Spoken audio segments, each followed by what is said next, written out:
Como é que a holding familiar consegue evitar o inventário? Afinal, não ficam cotas no nome dos pais que criam um sistema desses?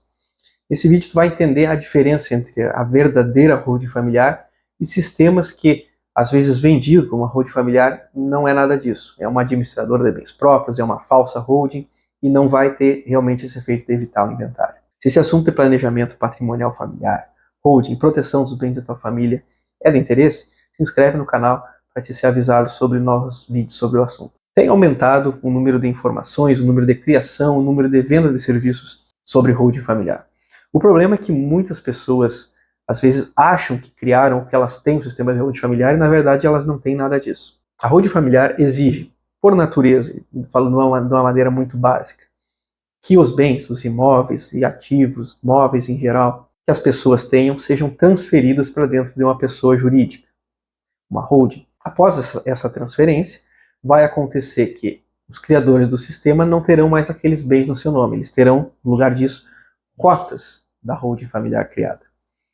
Agora, se eles falecerem nesse momento, eles ainda terão bens no seu patrimônio, essas cotas de uma empresa, de uma holding familiar, e essas cotas ainda precisariam passar pelo inventário. Acontece que para verdadeiramente ser uma holding familiar são necessários passos após esta fase.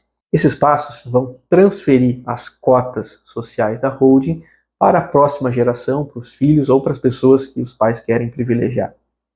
O grande detalhe é que essa transferência de cotas é feita de uma maneira diferenciada. Primeiro, colocando cláusulas de proteção sobre essas cotas transferidas para os filhos. Com essas cláusulas especiais, os filhos não vão conseguir vender.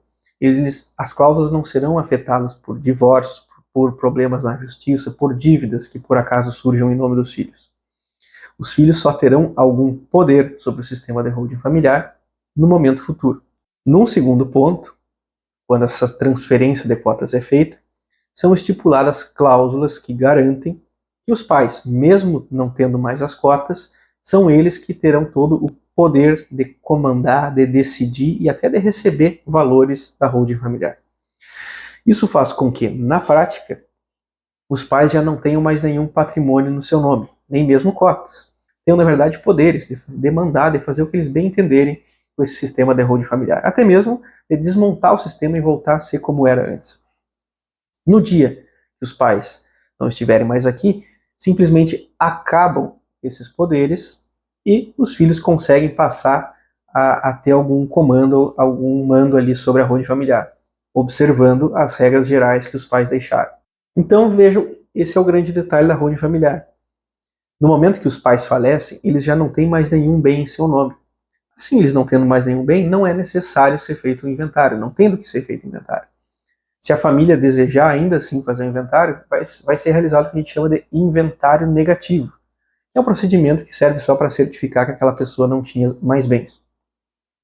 Agora, quando a família acha que tem uma holding familiar e na verdade ela tem uma falsa holding, ela tem uma administradora de bens próprios ou uma estrutura similar, aí o efeito é diferente. Porque nesses sistemas é feito só a fase inicial de uma holding familiar verdadeira. Ou seja, os pais simplesmente transferem os seus bens para dentro da pessoa jurídica e ficam com as cotas dessa holding, dessa empresa no seu nome. E aí, realmente, no dia que eles vierem a faltar, vai ser necessário realizar o inventário dessas cotas para transferir elas para os filhos. Então são sistemas que até podem parecer um com o outro, para quem não está acostumado a ver essas estruturas, mas que na prática são muito diferentes. E não é o nome que a pessoa dá para a sua empresa, para o seu CNPJ, para a sua estrutura que vai definir o que ela é juridicamente. Não, são os conteúdos das cláusulas, dos contratos, dos efeitos patrimoniais que foram criados para aquela família.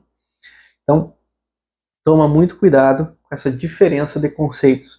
E se tu já tem um sistema montado, presta atenção nesse detalhe, se realmente foram transmitidas as cotas sociais dos pais para os filhos ou para outras gerações, mantendo todo o poder com eles. Porque se não foi feita essa fase, tu tens somente a fase inicial de uma holding familiar. Tu não tem a proteção completa e tua família ainda vai precisar passar pelo inventário no dia que vier alguém faltar. Se esse assunto sobre holding familiar, planejamento patrimonial em geral, te interessa, se inscreve no canal para te aprender e entender como proteger melhor os bens da tua família. Até a próxima.